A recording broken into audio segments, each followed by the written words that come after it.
All right, ladies and gentlemen, as you're well aware by now, anytime we have a man who wore the uniform and put his life or her life at risk for the country, I am always amazed, and they're a better person than I, and we welcome in one such person who has written a great new book about it. Michael Golembesky, former U.S. Marine Staff Sergeant, former member of Marine Corps Special Ops, and author of a great book, a great new book, Dagger 22, U.S. Marine Corps Special Operations in Bala, Murghab, Afghanistan. Michael, welcome, sir.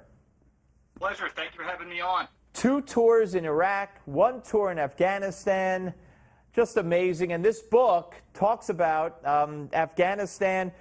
Tell me about Operation Hero Recovery.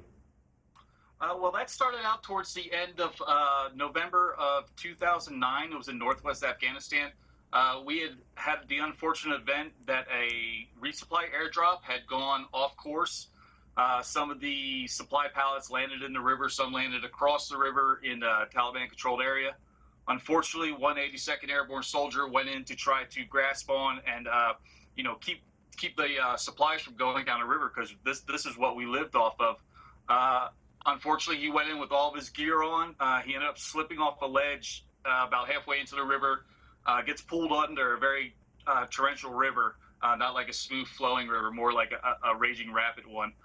Second 82nd soldier goes in to retrieve him, full kit on, full armor, weapon. He also suffers the same fate. So both 82nd Airborne soldiers go under. And the following, I would say, anywhere from 3 weeks to a month was the recovery effort to locate these 2 downed air troopers. It's amazing. It's just amazing. And the book is amazing. And this, you're talking about, describe what it was like in the winter in Afghanistan. Oh, well, I mean, it's probably just like Florida, right? I mean, because they only send Marines to the most enjoyable places in the world. No, we're talking northwest Afghanistan. So a lot of people are familiar with Kandahar and the southwest portion, which is mainly desert. It resembles a lot of Iraq, but up in the mountain region, not so much like it is along the Pakistani border, where there's a lot of vegetation and trees.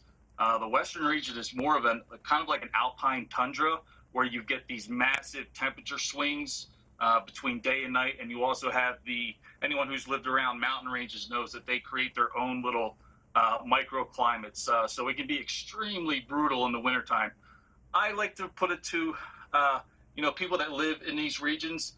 They don't celebrate their birthday as years they've lived on the earth. I see it more as winter survived. That's how you count your birthday. It's an amazing story of what you guys went through in the winter of 2010. 22 men of Dagger 22, an elite special ops team, and it's going to fascinate you to read this book, folks. But I want to ask you, Michael, as you see the battle for Mosul in Iraq now underway, what do you take? What do you watch it when you watch it from afar? What are you thinking? And I don't know. I mean, maybe it's just me. But it seems like, okay, we're sending 500 troops. Okay, we're going to start the offensive today. Okay, we're going to do this. We're going to do that. Why do we tell the enemy everything we're going to do? Well, in instances like what we're doing with Mosul, you're talking about a massive metropolitan city, well over 1 million civilians involved. We did the same thing for large clearing operations for Fallujah and things like that, where we know the enemy is going to put up a certain amount of resistance. The end result, which everybody already knows, is they will capture, they will take back Mosul. Anyone who doesn't flee or hide is going to be killed. But they do this in advance to it to give as much leave possible to give civilians a chance to flee the war zone before they go in. Just like with Fallujah, they gave them a few days to get out, and then once the 24-hour countdown goes down, they basically deemed anybody left in the city a combatant. So this gives that leeway.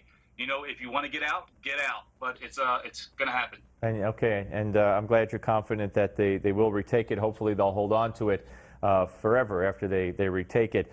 Michael, God bless you. Thank you very much. Best of luck with the book. Again, folks, the book is Dagger 22, U.S. Marine Corps Special Operations in Bala, Murghab, Afghanistan. It's a fascinating account of what went on there during that winter period. Thank you, Michael.